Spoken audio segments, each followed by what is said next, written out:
ഭരണാധികാരിയുടെ മകൾ ഭർത്താവിനെ മുത്തലാഖ് ചൊല്ലി ഒഴിവാക്കിയത് എങ്ങനെയാണ്?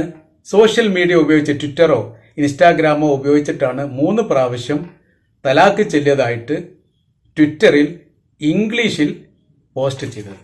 അങ്ങനെ ഒഴിവാക്കപ്പെട്ടു എന്നുള്ളതാണ് ഭരണാധികാരിയുടെ മകള് ലോകത്തോട് പറയുന്ന കാര്യം.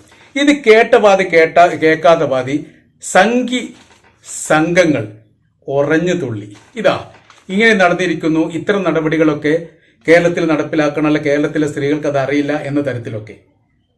അങ്ങനെ ഇങ്ങനെ ഒരു സംഭവങ്ങൾ ഉണ്ട് എന്നുള്ള വിവരം പോലും ആർക്കും അറിയില്ല എന്ന തരത്തിലാണ് ഇപ്പൊ ABC ചാനലിലെ AP അഹമ്മദ് മാസ്റ്റർ എന്ന് പറയുന്ന ഈ ചങ്ങായി പോലും പറയുന്നത്.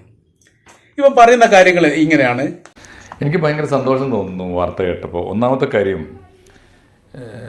കാര്യം ഇതിൽ ഏറ്റവും വലിയ ഒരു പാഠം ഇപ്പോഴും ഇന്ത്യൻ മുസൽമാന് പിടികിട്ടിയിട്ടില്ലാത്ത, ഇന്ത്യൻ മുസൽമാന് വേണ്ടത്ര ഇപ്പോഴും ബോധ്യം വന്നിട്ടില്ലാത്തൊരു കാര്യം, അല്ലെങ്കിൽ നമ്മുടെ മുസ്ലിം പേഴ്സണൽ ലോ ബോർഡോ അല്ലെങ്കിൽ നമ്മുടെ മുസ്ലിം ഈ വ്യക്തി നിയമങ്ങളിലൊന്നും ഇന്നും വന്നിട്ടില്ലാത്ത ഒരു വകുപ്പാണ് കൊൽ എന്ന് പറയുന്നത്.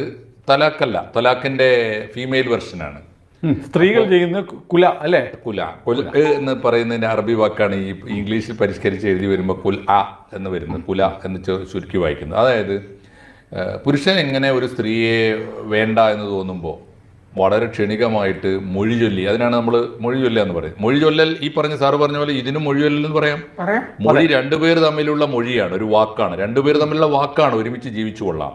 അത് പുരുഷനെ ചൊല്ലി ഒഴിവാക്കാമെങ്കിൽ സ്ത്രീക്കും അത് ചൊല്ലി ഒഴിവാക്കാം. ഇസ്ലാമിക നിയമത്തിന്റെ അടിസ്ഥാന താല്പര്യങ്ങളിൽ അതുണ്ട്, ഖുർആനികമായ താല്പര്യങ്ങളിലും അതുണ്ട്. പക്ഷെ നിർഭാഗ്യവശാൽ ഈ മുള്ള എഴുതി വെച്ച മുഹമ്മദൻ ലോയെയാണ് നമ്മൾ ശരീഅത്ത് എന്ന് ധരിച്ചു വെച്ചത്. അത് പ്രകാരം കേരളത്തിലും ഇന്ത്യയിലുമുള്ള ഒരു മുസ്ലിം സ്ത്രീക്കും അറിഞ്ഞൂടാ എന്റെ ഭർത്താവിന് മൊഴി ചൊല്ലാൻ അവകാശമുള്ളതുപോലെ എനിക്കും അവകാശമുണ്ട്. കേരളത്തിലെയും ഇന്ത്യയിലെയും മുസ്ലിങ്ങൾക്ക് ഇതറിയില്ല, മുസ്ലിം സ്ത്രീകൾക്ക് ഇതറിയില്ല. കുൽഹ് എന്ന് പറയുന്ന സമ്പ്രദായം എന്താണ്, പിന്നെ ഫസ്ക് എന്ന് പറയുന്ന സമ്പ്രദായം, ഫസ്കിന്റെ പരാമർശയിൽ പറഞ്ഞിട്ടില്ല എന്നേ ഉള്ളൂ, അറിയില്ല എന്നുള്ളത്. AP മുഹമ്മദിനോട് എനിക്ക് പറയാനുള്ള കാര്യം, AP മുഹമ്മദെ തനിക്കും തൻ്റെ ഭാര്യയ്ക്കും മാത്രമേ അറിയാത്തതുള്ളൂ. ബാക്കിയുള്ള കേരളത്തിലെ മുസ്ലിങ്ങൾക്കും ഇന്ത്യയിലെ മുസ്ലിങ്ങൾക്കും അവർ മദ്രസയിൽ പഠിപ്പിക്കുന്നുണ്ട് ഈ കാര്യങ്ങളൊക്കെ. അതിന് ഒരുപാട് വിദ്യാഭ്യാസം നേടേണ്ട ആവശ്യമൊന്നുമില്ല. താനാ നേടിയിട്ടില്ല, തൻ്റെ ഭാര്യയെ നേടിയിട്ടില്ല, അതിനിപ്പോൾ കേരളത്തിലെ മുസ്ലിങ്ങൾ അതിന് ഉത്തരവാദിയല്ല. അപ്പോൾ അവർ പറയുന്ന കാര്യം ഇതാണ്, ഇത്തരം സംവിധാനങ്ങളൊക്കെ ഇസ്ലാമിന്റെ ശരീഅത്ത് അനുവദിച്ചതാണ് എന്ന് മാത്രമല്ല, വളരെ മോശമായിട്ടുള്ള പരാമർശം കൂടിയാണ് പറയുന്നത്. മുല്ല എഴുതി വെച്ച മുഹമ്മദിയൻ ലോ ആണ് ശരീഅത്ത് നിയമം എന്ന് അവർ വിശ്വസിക്കുന്നു. അവർ വെച്ചാൽ മുസ്ലിങ്ങൾ വിശ്വസിക്കുന്നു. എഴുതി വെച്ച ശരീഅത്ത് നിയമങ്ങളൊക്കെ കൃത്യമായിരിക്കുന്ന നിയമാവലികളാണ്. ആ നിയമാവലികളുടെ അടിസ്ഥാനപരമായിരിക്കുന്ന അല്ലെങ്കിൽ മതത്തിന്റെ അടിസ്ഥാന പ്രമാണങ്ങളും ജീവിത നിലവാരങ്ങളും ജീവിത അവസ്ഥകളും സാഹചര്യങ്ങളും ജോലി സംബന്ധമായ രീതിയിലും വസ്ത്ര സംബന്ധമായ രീതിയിലും ജീവിത സംബന്ധമായിരിക്കുന്ന കാര്യങ്ങളൊക്കെ കൃത്യവും വ്യക്തവുമായ രീതിയിൽ ഓരോരോ വിഷയത്തെ അടിസ്ഥാനമാക്കി മദ്രസയിൽ നിന്ന് പഠിപ്പിക്കുന്നുണ്ട്. 1ാം ക്ലാസ് മുതൽ ആ പരിപാടി അതാണ്. അതുകൊണ്ട് AP മുഹമ്മദിനോട് പറയാനുള്ളത്, 3ാം ക്ലാസ്സിലെ ദീനിയാത്തൊക്കെ ഒന്ന് വായിച്ചു നോക്കുക. മദ്രസയിലെ 3ാം ക്ലാസ്സിലെ ദീനിയാത്ത് വായിച്ചാൽ ഈ വിഷയങ്ങളൊക്കെ തീരും. പറയുന്ന കാര്യമോ കേരളത്തിലെ മുസ്ലിങ്ങൾക്ക് അറിയില്ല, ഇന്ത്യയിലെ മുസ്ലിം സ്ത്രീകൾക്ക് അറിയില്ല എന്താണ് കൊല്ല്, അതങ്ങനെ ചെയ്യണം എന്നൊക്കെ. എന്നാൽ എന്താണ് കൊല്ല് എന്നുള്ളതും എന്താണ് ഫസ്ക് എന്നുള്ള വരും മുഹമ്മദിനും ഭാര്യയ്ക്കും ഞാൻ അങ്ങോട്ട് പറഞ്ഞുതരാം. ഇങ്ങനെ നിയമാവലികൾ ആദ്യം ത്വലാഖിനോടനുബന്ധിച്ച് പുരുഷന്മാർക്ക് സ്ത്രീകളെ ത്വലാഖ് ചെല്ലാനുള്ള സംവിധാന നിയമങ്ങൾ നിയമനിർമ്മാണ സംവിധാനമായി ഈ ഇസ്ലാമിന്റെ ശരീഅത്തിൽ ഉള്ള പോലെ തന്നെ തിരിച്ച് ഇങ്ങോട്ടുമുണ്ട്.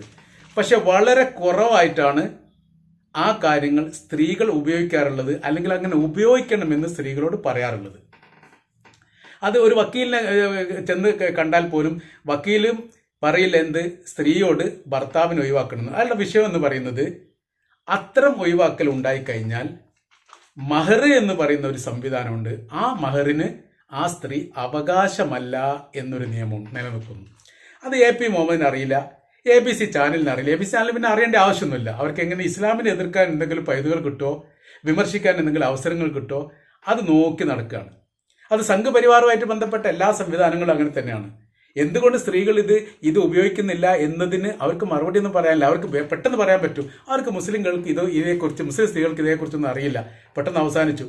മറ്റുള്ളവർ കേൾക്കുന്ന പോലെ തോന്നുക, മുസ്ലിം അല്ലാത്തവർ തോന്നുക, അത് ശരിയാണല്ലോ, ഇങ്ങനൊന്നും കേൾക്കാറില്ലല്ലോ. ഇത് കേൾക്കാറില്ലാത്തതിന്റെ കാര്യം ഇതാണ്, സ്ത്രീ പുരുഷനെയാണ് ഒഴിവാക്കുന്നതെങ്കിൽ പുരുഷൻ സ്ത്രീക്ക് മഹറായിട്ടാണ് വിവാഹത്തിന്റെ കരാർ വ്യവസ്ഥയുടെ അടിസ്ഥാനം.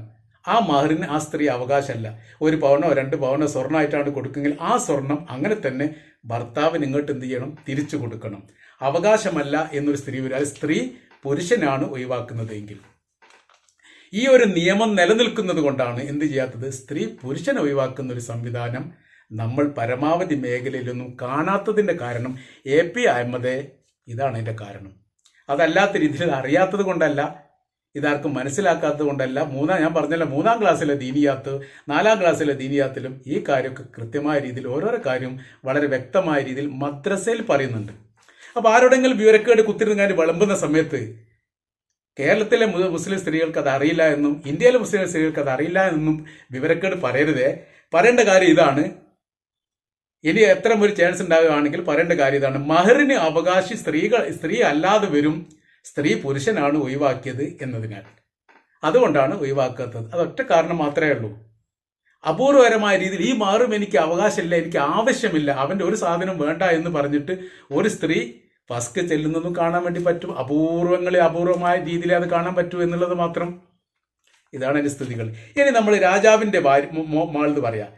രാജാവിന്റെ മകള് ഈ ഒഴിവാക്കുക എന്ന് പറയുന്ന സംവിധാനം സോഷ്യൽ മീഡിയയിലൂടെ ഒഴിവാക്കാൻ അധികാരമുണ്ടോ എന്നുള്ളത്.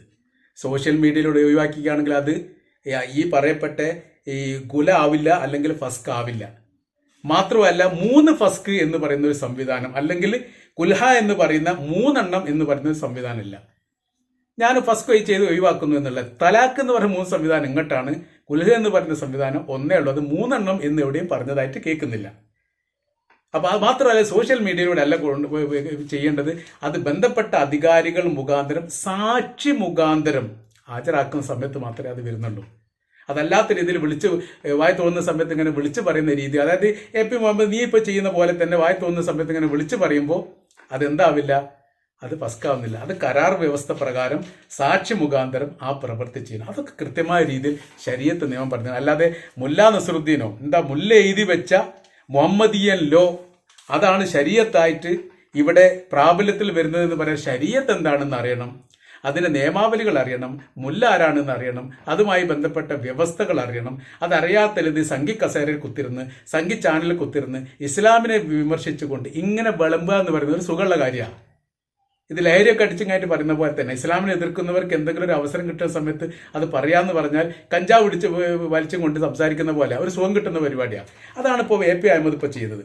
മാസ്റ്റർ എന്നൊന്നും ഓന് പറയാൻ വേണ്ടി കഴിഞ്ഞിട്ട് പറ്റില്ല. മതത്തെക്കുറിച്ച് അറിയാത്ത രീതിയിൽ ഇവിടെ വേറെ പല ആൾക്കാരുണ്ട് ഈ ഇസ്ലാമിനെ എതിർക്കാൻ വേണ്ടി തന്നെ കോളാമ്പി പോലെയുള്ള സംവിധാനങ്ങൾ ഉപയോഗിച്ചുകൊണ്ട് രാവിലെ വന്ന് കുത്തിരിക്കും. കുറേ സംസാരം കേൾക്കുന്ന സമയത്ത് അവർ തന്നെ ആദ്യം പറഞ്ഞത് എന്താണെന്നുള്ള അവർക്കറിയില്ല. കാരണം എതിർക്കുക എന്നുള്ളത് മാത്രമാണ്, വിമർശിക്കുക എന്നുള്ളത് മാത്രമാണ് ലക്ഷ്യം എന്നതിനാൽ പറഞ്ഞ കാര്യങ്ങൾ മുമ്പത്തൊക്കെ മറന്നുപോകും. അപ്പോൾ ഏർക്കൊക്കെ ഈ പല ആളുകളുടെയും പ്രസംഗങ്ങൾ അല്ലെങ്കിൽ പല ആളുകളുടെ സംവാദങ്ങൾ കേട്ടാൽ നമ്മൾ കൃത്യമായ രീതിയിൽ ആരിഫ് ഹുസൈനൊക്കെ അങ്ങനെ തന്നെയാണ്. ആദ്യം പറഞ്ഞാലല്ല അവൻ പിന്നെ പറയാം. ഒരു പ്രാവശ്യം അവന് തൊപ്പിടുന്നത് വളരെ നിഷേധിച്ച് പറയും, പിന്നെ ഇപ്പോൾ അവൻ തൊപ്പിട്ടിട്ടാണ് സംസാരിക്കുന്നത്. അപ്പോൾ എതിർക്കുക, ആക്ഷേപിക്കുക, പരിഹസിക്കുക, അതിനു വേണ്ടി അതിൻ്റെ കണ്ടൻസ് ഉണ്ടോ എന്ന് ഇങ്ങനെ തെളിഞ്ഞു നോക്കുക, ഒളിഞ്ഞു നോക്കുക എന്നുള്ളതാണ്. യുദ്ധമായിട്ട് ബന്ധപ്പെട്ട വിഷയം വരുമ്പോൾ ഈ ഇസ്രായേൽ പാലസ്തീനെ ആക്രമിച്ചിട്ട് അവിടെ ഏതെങ്കിലും പാലസ്തീനുകൾ കൊല്ലപ്പെടുകയാണെങ്കിൽ ഇവരൊക്കെ വലിയ സന്തോഷമാണ്. യുദ്ധത്തിന്റെ ദുരന്തത്തിൽ യുദ്ധവുമായിട്ട് ബന്ധപ്പെട്ട് ഏത് ജാതിയിൽപ്പെട്ട ആൾക്കാർ മരണപ്പെട്ടാലും സങ്കടം തന്നെയാണ്. റഷ്യ ഉക്രൈൻ ആക്രമിച്ച് അവിടെ ഏതെങ്കിലും ഒരു സഹോദരനോ സഹോദരിയോ മരണപ്പെട്ടാൽ അത് മതപരമായി തന്നെ തെറ്റാണ്. അങ്ങനെ ചെയ്യാനേ പാടില്ല. അതിലൊരു സന്തോഷമില്ല. ആരെ കൊന്നാലും. ക്രിസ്ത്യനായിരിക്കുന്ന ഒരു രാജ്യം ക്രിസ്തീയ രാജ്യത്തെ ആക്രമിച്ചുകൊണ്ട് അവിടെ വിഷയങ്ങൾ ഉണ്ടാക്കിയാലും നമ്മൾക്ക് അതിൽ സന്തോഷമുള്ള കാര്യമൊന്നുമല്ല. സന്തോഷം ഉണ്ടാവാൻ പാടില്ല. ഒരു വിശ്വാസിയെ സംബന്ധിച്ചിടത്തോളം അങ്ങനെ സന്തോഷിക്കാനേ പാടില്ല. മറ്റൊരാൾക്ക് പ്രയാസം ബുദ്ധിമുട്ടും വരുന്ന സമയത്ത് സന്തോഷിക്കുക എന്നുള്ളത് മതപരമായിരിക്കുന്ന നിയമത്തിന്റെ ഭാഗമായിട്ടില്ല. അത് AP മുഹമ്മദൊക്കെ ഈ ആരിഫ് ഹുസൈനൊക്കെ ഇവരൊക്കെ സംഘം ചേർന്നുകൊണ്ട് പിന്നെ വേറെ 1-2 മാസ്റ്റർമാരൊക്കെ ഇങ്ങനെയാണെന്ന് തോന്നുന്നത്. ഇവരെല്ലാം കൂടി ചേർന്ന് കൊണ്ടിരുന്ന ഇസ്ലാമിനെ രൂക്ഷമായിട്ട് എതിർക്കാനുള്ള അവസരങ്ങൾ ഉപയോഗപ്പെടുത്താൻ ഒരു കണ്ടൻസ് ഒരു അടിസ്ഥാനം ഉണ്ടാവില്ല. ശരീഅത്തിനെ പറ്റി കഴിഞ്ഞിട്ട് ഇപ്പോൾ പറഞ്ഞതാണ് മുല്ല എഴുതി വെച്ച മുഹമ്മദിയൻ ലോ. ഇതൊക്കെ എവിടെ പറഞ്ഞതാ? ഈ പറയപ്പെട്ട കാര്യങ്ങൾ മുത്തലാഖുമായിട്ട് ബന്ധപ്പെട്ട വിഷയങ്ങൾ, കുൽഹുമായിട്ട് ബന്ധപ്പെട്ട വിഷയങ്ങൾ, ഫസ്കുമായിട്ട് ബന്ധപ്പെട്ട വിഷയങ്ങൾ, ഇതൊന്നും വലിയ രീതിയിലുള്ള വലിയ വലിയ കിതാബ് മറിച്ച് നോക്കേണ്ട ആവശ്യമില്ല. മദ്രസയിലെ പുസ്തകം നോക്കിയാൽ മതി, അത്രയേ ഉള്ളൂ. അതിൽ കൃത്യമായ രീതിയിൽ എഴുതി വെച്ചിട്ടുണ്ട് ഈ നിയമാവലിയായിട്ട് ബന്ധപ്പെട്ട കാര്യം. അപ്പോൾ എനിക്ക് പറയാനുള്ള AP മുഹമ്മദിനോടൊക്കെ പറയാനുള്ള കാര്യം എന്ന് പറഞ്ഞാൽ കുറച്ചൊക്കെ മതത്തെക്കുറിച്ച് പഠിക്കണം, അതിന് നിയമാവലിയെക്കുറിച്ച് പഠിക്കണം. കേരളത്തിലെ മുസ്ലിങ്ങൾക്ക് ഇതൊന്നും അറിയില്ല. കേരളത്തിലെ എല്ലാ മുസ്ലിങ്ങൾക്കും അറിയാത്ത 2 വ്യക്തികൾ, AP മുഹമ്മദും അവൻ്റെ ഭാര്യയും.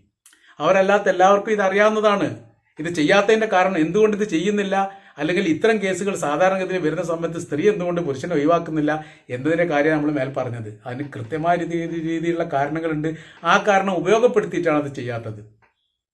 അപ്പോൾ സ്ത്രീകൾക്ക് പരമാവധി പുരുഷന്മാരുടെ കയ്യിൽ നിന്ന് കിട്ടാൻ വേണ്ടിയിട്ടുള്ള ശ്രമം നടത്തുന്നതിൻ്റെ ഭാഗമായിട്ടാണ് എന്ത് ചെയ്യാത്തത്, ഫസ്ക് അല്ലെ കുൽഹ് അങ്ങോട്ട് ചെല്ലാത്തത്. ഇങ്ങോട്ട് ചെല്ലിപ്പിക്കുകയാണ് ചെയ്യുക, ഒഴിവാക്കിക്കുക. അങ്ങോട്ട് ഒഴിവാക്കുന്ന സമയത്ത് അവിടെ നിന്ന് ലഭ്യമായിരിക്കുന്ന, അവർക്ക് കിട്ടിയിരിക്കുന്ന എല്ലാ ആനുകൂല്യങ്ങൾക്കും ഈ സ്ത്രീ അവകാശമാണ്. അങ്ങനെ തരാണല്ലോ വേണ്ടത്. അതാണ് ഇതിൻ്റെ അടിസ്ഥാനം. മഹമ്മദേ.